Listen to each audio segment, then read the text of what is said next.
চৈত্র মাসে বাসন্তী পুজোর পরদিন ভোরবেলা শিব পার্বতীকে সাজে বর্ণাঢ্য শোভাযাত্রা শহর পরিক্রমা করা হয়, যা দেখতে ভিড় জমে হাজারো মানুষ। বাঙালি হিন্দু বিবাহ রীতিমেতে সাত পাক মালাবদল সহ সব আচার পালিত হয়। এই উৎসব সামাজিক সম্প্রীতির প্রতীক হিসেবেও পরিচিত। বিশেষ আকর্ষণ হিসেবে থাকে উপহারের আয়োজন ও প্রসাদ বিতরণ। নবদ্বীপের বিভিন্ন মন্দিরে আজও একই ঐতিহ্যে পালিত হচ্ছে এই প্রাচীন উৎসব। নবদ্বীপে ঐতিহ্যের ধারায় শিবের বিয়ে সামাজিক সম্প্রীতির এক অনন্য মঞ্জিল। নদিয়ার নবদ্বীপে প্রতি বছরের মতো এই বছর ঐতিহ্য মেনে অনুষ্ঠিত হলো শিবের বিয়ে, একটি অনন্য আঞ্চলিক উৎসব যা শুধু ধর্মীয় আচার নয়, সামাজিক সম্প্রীতিরও একটি বিরল নিদর্শন। বাংলার শৈব সংস্কৃতির ধারায় বহু উৎসব প্রচলিত থাকলেও নবদ্বীপের এই শিবের বিয়ে নিজস্ব স্বাতন্ত্র্যে বিশেষভাবে উল্লেখযোগ্য। চৈত্র মাসে বাসন্তী পুজোর শেষ দিন অর্থাৎ দশমীর পরদিন ভোর রাতে এই বিয়ে সম্পন্ন হয়। শিব ও পার্বতীকে চতুর্দলায় সাজিয়ে চোখ বোঝানোর শোভাযাত্রার মাধ্যমে গোটা শহর প্রদক্ষিণ করা হয়। এই বর্ণাঢ্য শোভাযাত্রা দেখতে ভিড় হয় হাজার হাজার মানুষ। বিশেষজ্ঞদের মতে এই বিয়ে সমাজের উচ্চ ও নিম্ন শ্রেণীর মিলনের প্রতীক। এখানে শিবকে নিম্ন শ্রেণীর প্রতিনিধি এবং পার্বতীকে উচ্চ বংশীয় কন্যা হিসেবে প্রতীকীভাবে উপস্থাপন করা হয়। ফলে এই আচার সামাজিক ঐক্য ও সম্প্রীতির এক গুরুত্বপূর্ণ বার্তা বহন করে। বাঙালি হিন্দু বিবাহ রীতিমতে সম্পন্ন হয় এই বিয়ে। সাত পাকে ঘোড়া, মালা বদল, জয়সাল সবকিছুই নিয়ম মেনে পালিত হয়। বিয়ের পর আতশবাজি প্রদর্শনী উৎসবের আমেজ আরো বাড়িয়ে তোলে। এই বিয়ের অন্যতম আকর্ষণ হল যৌতুকের আয়োজন। যৌতুক না বলে বলা হয় উপহার। শহরের বিশিষ্ট ব্যবসায়ীরা হাত, আলমারি, শাড়ি, এমনকি মোটর সাইকেল বা 4 চাকা গাড়ির মতো সামগ্রী যৌতুক হিসেবে দেয় শিব পার্বতীকে। যদিও অনুষ্ঠান শেষে সেই সামগ্রী ফিরিয়ে দেওয়া হয়, এটাই এখনকার প্রচলিত রীতি। এছাড়াও দর্শনার্থীদের জন্য থাকে প্রসাদের ব্যবস্থা।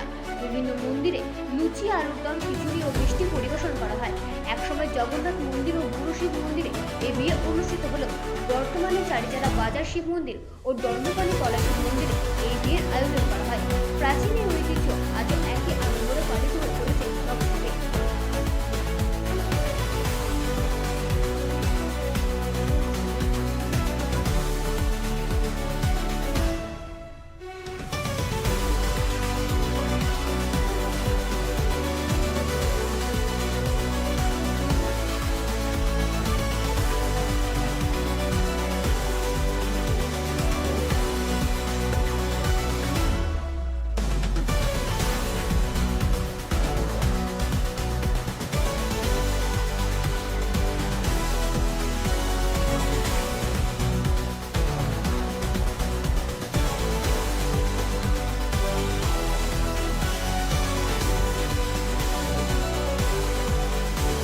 বলো কি বলতে কি উৎসব? আজকে বাবার বিয়ে, শিবের বিয়ে, এটা হয়ে আসছে বহু বছর ধরে হয়ে আসছে।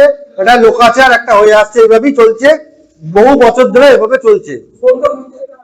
এটা নবদ্বীপের শিব মন্দিরে মোটামুটি বড় শিব, যোগনাথতলা, চারচারা বাজার, বালকনাথ এসবে হয়। কি কি আয়োজন থাকছে আপনাদের? আমাদের এখানে আয়োজন হচ্ছে বাবার প্রসাদ বিলি হচ্ছে, প্রায় 3-4 হাজার লোক এখানে প্রসাদ পাচ্ছে। আর বলুন কিভাবে সাজানো হয়? বিয়ের আসর বলতে পার্বতীর বাসন্তী বিয়ে হলো, বাসন্তী পুজো হলো, দশমীর দিন বিবাহটা হয়। ভোর 4টের সময় বিয়ে হয়। আর ভোর 4টের সময় বিয়ে হয়। মালা বদল যেমন রিচুয়াল যেটা আছে সেটাই হয়। হ্যাঁ হ্যাঁ, সেইভাবেই বিয়ে হয়।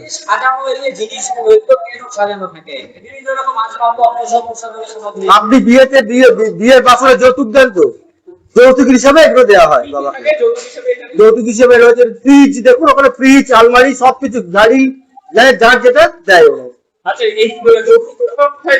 এগুলো মানুষ দেয়, আবার তারা ফিরিয়ে নিয়েছে।